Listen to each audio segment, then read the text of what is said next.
Assalamualaikum warahmatullahi wabarakatuh, Bapak dan Ibu guru hebat. Kali ini saya akan membahas tentang konsep dasar dari pendidikan inklusif. Dengan adanya pendidikan dari inklusif ini, ada harapan bahwa ini merupakan pendidikan bagi kita semua. Yang kedua yaitu mengakomodir semua perbedaan dari peserta didik. Yang ketiga, sekolah menjadi sekolah yang siaga atau siap menerima dari peserta didik dengan bimbingan khusus atau berkebutuhan khusus di sekitar sekolah. Kemudian yang berikutnya yaitu penyesuaian sistem berlaku bagi semua anak dan mengatasi hambatan-hambatan belajar mereka. Tujuan dari pendidikan inklusif ini antara lain yaitu adanya kesempatan yang luas kepada semua anak atau termasuk anak berkebutuhan khusus untuk mendapatkan pendidikan yang layak sesuai dengan kebutuhannya. Percepatan program wajib belajar ya Bapak dan Ibu, karena dengan meningkatkan mutu belajar pendidikan dasar dan menengah dengan menekan angka putus sekolah atau tinggal kelas. Sasaran dari pendidikan inklusif ini antara lain yaitu anak-anak dengan usia sekolah termasuk anak yang berkebutuhan khusus. Jadi anak-anak yang berkebutuhan khusus ini yang mengalami hambatan permanen, temporer maupun hambatan dalam perkembangannya. Dengan diadakannya pendidikan bagi para peserta didik berkebutuhan khusus ini, mereka merasa memiliki adanya persahabatan atau persaudaraan antar teman yang lain begitu ya Bapak dan Ibu. Kemudian yang kedua, menunjukkan pada sikap toleransi. Yang ketiga, adanya citra yang positif dalam diri mereka kepada orang lain. Kemudian ada juga menghargai keunikan yang ada pada diri orang lain. Merangkul dan menghargai perbedaan dengan menghilangkan budaya labeling dan cap negatif. Dan yang terakhir yaitu mempelajari model dari yang berhasil walaupun dengan tantangan dan hambatan. Manfaat bagi orang tua dan masyarakat dalam pendidikan inklusif ini antara lain yaitu yang pertama, dapat mengetahui sistem belajar yang ada di sekolah. Kemudian yang kedua, adanya percaya yang tinggi dari para orang tua yang memiliki putra dan putri yang berkebutuhan khusus terhadap gurunya. Dan yang ketiga, adanya tanggung jawab di rumah dan di sekolah. Kemudian yang berikutnya yaitu mengetahui dan mengikuti perkembangan dari anak-anak mereka. Terbuka dan ramah bekerja sama dengan guru di sekolah.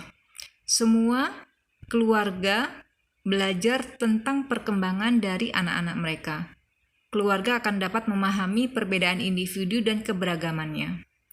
Sedangkan manfaat untuk masyarakat luas dengan adanya pendidikan inklusif ini antara lain yaitu yang pertama dapat mengontrol terselenggaranya pendidikan inklusif di lingkungan-lingkungan sosial yang lain. Yang kedua, adanya komunitas akan lebih menerima dan mendukung semua orang-orang yang memiliki putra dan putri yang memiliki berkebutuhan khusus. Anak berkebutuhan khusus ini lebih siap untuk tanggung jawab dan hak-hak kehidupan mereka di masyarakat luas. Dan yang terakhir, menjadi sumber belajar dan semakin terbuka bermitra dengan sekolah. Bagaimana dengan pemerintah? Dalam hal ini pemerintah juga dapat memiliki andil manfaat gitu ya, dapat mengambil manfaat dengan adanya pendidikan inklusif. Antara lain yaitu anak yang berkebutuhan khusus akan mendapatkan hak pendidikan yang sama dan mendapatkan kesempatan pendidikan yang lebih luas. Kemudian yang kedua, mempercepat penuntasan wajib belajar pendidikan dasar 9 tahun karena berdasarkan azas demokrasi, keadilan dan tanpa diskriminasi. Ada tantangan yang akan dihadapi ke depan, Bapak dan Ibu guru hebat. Apa saja gitu? Karena ada pro pendidikan dari inklusif versus kontra pendidikan dari inklusif. Ada landasan filosofis ya Bapak dan Ibu guru hebat. Filosofisnya yaitu untuk pendidikan inklusif hampir sama dengan falsafah bangsa kita, Bhinneka Tunggal Ika, yaitu ketika founding fathers kita menanamkan falsafah keberagaman dalam kehidupan bernegara, tetapi mereka memiliki tekad yang sama, ya.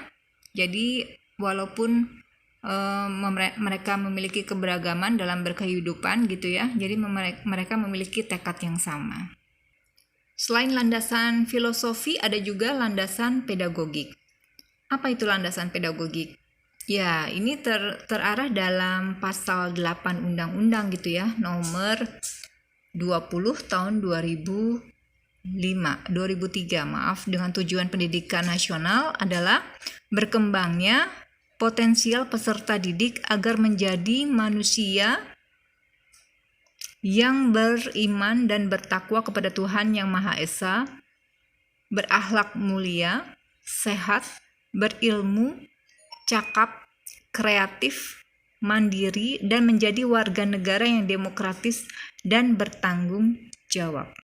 Masih ada dua hal yang lain, yaitu landasan yuridis.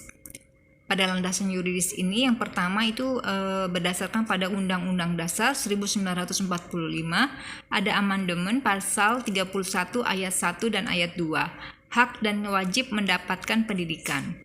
Kemudian ada juga Undang-Undang nomor 23 tahun 2002 tentang perlindungan anak, pasal 48 dan 49.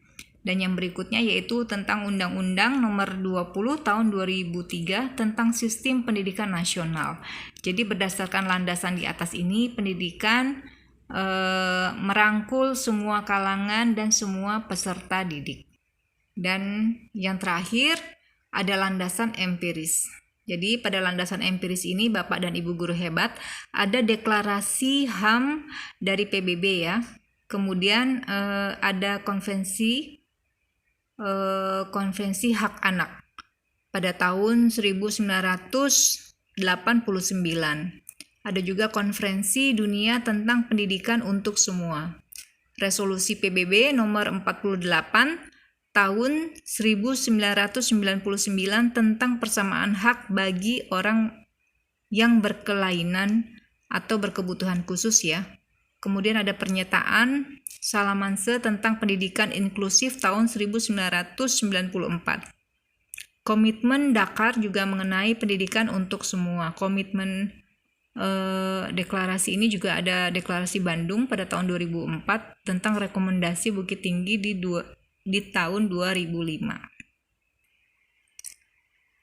Kita para pendidik harus melakukan identifikasi PDBK atau identifikasi peserta didik berkebutuhan khusus sebagai usaha seseorang, baik orang tua, guru, maupun tenaga kependidikan lainnya untuk mengetahui gitu ya, apakah seorang peserta didik itu mengalami kelainan atau penyimpanan, baik fisik, intelektual, sosial, emosional, atau sensoris neurologis dalam pertumbuhan maupun perkembangannya dibanding dengan peserta didik normal seusianya. Identifikasi PDBK itu juga menemukan kelainan atau penyimpangan gitu ya. Mengapa demikian ya?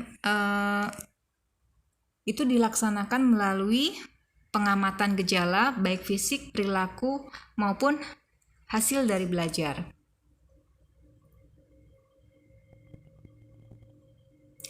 Tujuan, fungsi, dan sasaran identifikasi PDBK ini antara lain yaitu tujuannya, informasi lengkap peserta didik itu dapat menyusun program dan terhindar dari problem belajar. Maksudnya dalam hal ini dengan adanya identifikasi terlebih dahulu tentang peserta didik yang berkebutuhan khusus, tujuannya yaitu kita memperoleh informasi lengkap dari peserta didik kita. Kita dapat mengetahui mana peserta didik yang memiliki kebutuhan khusus. Mengapa demikian? Dengan adanya identifikasi tersebut, kita sebagai para pendidik dapat menyusun program-program khusus bagi para siswa atau peserta didik yang memiliki kebutuhan khusus agar mereka terhindar dari problem-problem belajar pada saat proses belajar dan mengajar.